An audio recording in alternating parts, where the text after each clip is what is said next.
Hey there! Are you ready to blast off into another story? I love stories. I especially love stories about spaceships, faraway planets, and outer space adventures. Those are the stories I like to hear over and over again, and I like to tell other people about them too.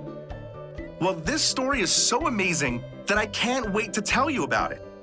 If you're ready for the story, count down with me. Let's hear it.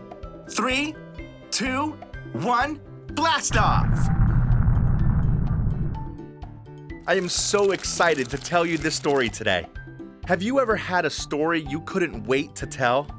Maybe you saw a really cool animal and couldn't wait to tell your grandma about it.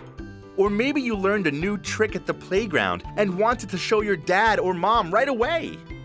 Well, this story is so amazing that I can't wait to tell you about it.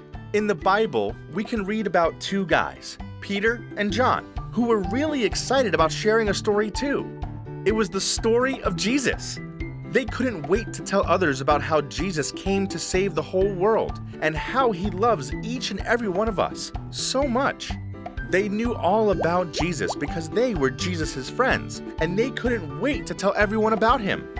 But the problem was, some people didn't want Peter and John to talk about Jesus. They were the leaders of the city, and they were afraid that people would start listening to Jesus instead of listening to them. So they arrested Peter and John and put them in prison, saying, "Stop telling people about Jesus." You might think Peter and John would be scared or sad to be in prison, but even though they were in a scary place, they kept telling people about Jesus and how Jesus came to save us. When the leaders of the city asked Peter and John why they would keep talking about Jesus after they'd been told not to, they said, "We've seen what Jesus has done, and we can't stop talking about it." Then they let them go. Peter and John wanted to tell everyone about Jesus. That's how excited they were.